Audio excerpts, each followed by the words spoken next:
What's up, guys? King Kraken here, and back again with another video. Now, this was supposed to be my full second round preview and predictions. Obviously, second round started. I didn't realize that the Celtics and Wizards were going to start yesterday. That's totally 100% my fault. So, before I get into the rest of the series, I just want to talk about what my thoughts were on the series going into it and what they are going into Game 1 and what they are right now.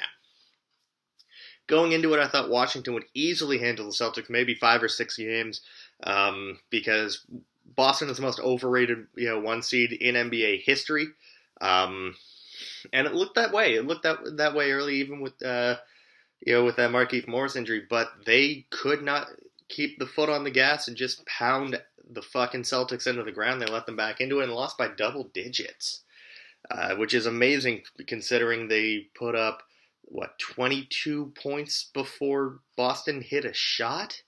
They're up 22-5. That Boston went 4 minutes to start the game without a shot and a rebound. I mean, that's pretty nuts. But I mean, I don't know what to say. Then obviously Markieff Morris gets hurt. Then Marcin Gortat gets hurt. I just don't think that they have the big men to keep pace in this series, especially when Jason Smith is going to have to be starting for them. That's not a team that looks like they're ready to go on to the Eastern Conference Finals if Jason Smith has to play extended minutes for them. So I have to change my mind and I have to go Celtics in 5. Ugh, I shuddered just saying that. I fucking hate the Celtics. But moving on to a series that actually matters, we have the Cleveland Cavaliers and the Toronto Raptors. And listen, around Toronto, all I've been hearing is this is a different Raptors team. This is a different Raptors team. We're built to face the Cavs. Well, the Cavs knew that. The Cavs knew they were probably going to be facing Toronto at some point in the playoffs, and they wanted to make sure that these new additions in Ibaka and Ibaka and Tucker got put to the test. And they got Darren Williams and they got Kyle Korver. Now, listen, neither of those guys are known for their defense, and for Cleveland to be a team that is notoriously bad on defense this year, one of the worst defensive teams to make it to the playoffs during the regular season. And to be honest, I actually haven't watched any Cleveland games this year, so I don't know, in the playoffs, so I don't know if they fixed that in the playoffs, any deficiencies, but I'm assuming they probably have, given the fact that LeBron is going to expect more out of his teammates in the playoffs, and the closer they get to a championship. Now, I want to just get this out of the way. Yes, there are players on the Raptors team that I believe can slow down LeBron. They keep hyping up guys like Ibaka and PJ Tucker around here as LeBron stoppers, and let's just get one thing clear: you do not stop LeBron. You can slow LeBron, but you're not going to stop him. And to be honest, I think that we kind of have to alter our game plan just a bit from round one, because round one, in the last couple games, we really made it obvious that if we slowed down Giannis, we could that if we let Giannis go off, as long as we let everyone else around him know that the defense was there. I mean, Giannis was putting up 31. Giannis put up 31 points in game 6. He did pretty well in game 5. Did pretty well in game 4 too. The thing was, we stopped the ancillary players, the backup players, the role players. It's gonna be hard to do that with Cleveland because LeBron can drop 30 on you. J.R. Smith can drop 30 on you. Kyrie can drop 30 on you, and he's another superstar. Keep in mind, Shumpert can put up good points, and Kevin Love can still drop 30 on you. There are a lot of guys, and it's going to be hard to say, oh, well, if we stop those guys, well, then LeBron can still drop 50 on you. Giannis can't drop 50. LeBron can. Listen, I love this Raptors team. I think that they are built for success. I think that they are built for a chance, but I don't see it this year, and that sucks. Because again, after such a great season last year, getting to the Eastern Conference Finals, we were kind of hoping that we could at least match it, maybe even surpass it this year. I'm not saying that there's a 0% chance that they beat the Spurs, that they beat the Cavs. I don't know where the Spurs came from, that they beat the Cavs.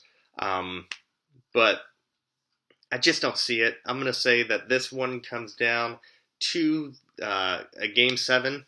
Last year we went to Game 6. I think this team has enough new players and enough energy and defense now this year to get this to a 7th game.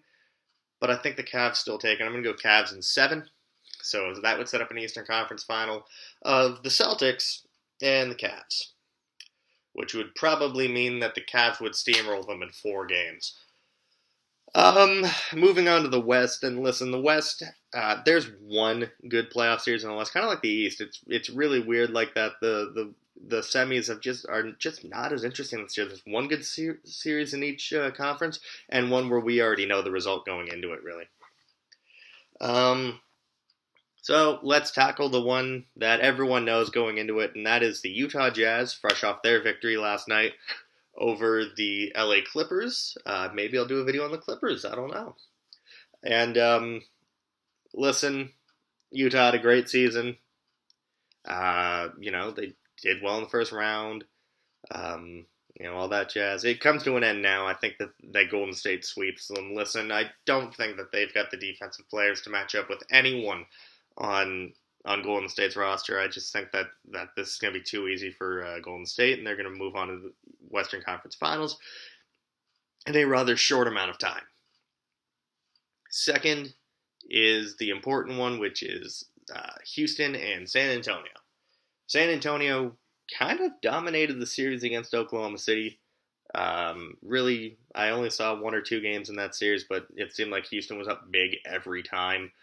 And San Antonio, they got pushed to the edge against the Grizzlies. The Grizzlies are actually one of my favorite teams in the NBA, other than the Raptors. They're my second favorite team because of the whole they used to play in Vancouver thing. So I saw a lot of that series, and you know what?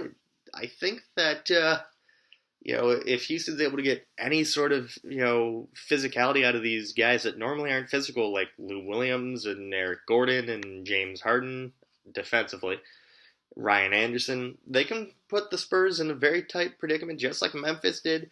But I think at the end of the day, I got to go on the side of experience. I'm going to go with the Spurs in a 7-game series. I just think that with Kawhi and the fact that the Spurs have really started to shoot more 3-pointers, I think they might be able to go tit for tat with Houston come a 7-game series. And I think that the defense amps it up just a little bit more and gives them the edge, because Houston is not really a great defensive team.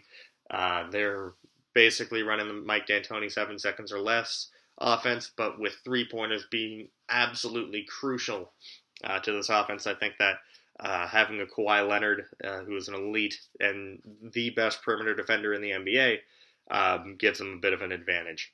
So that sets up in the West, obviously, Golden State and San Antonio. And that would be a fun series to watch. So that's going to do it for today, guys. As always, like, comment, subscribe, tell a friend, tell a friend to tell a friend, and I'll see you again later.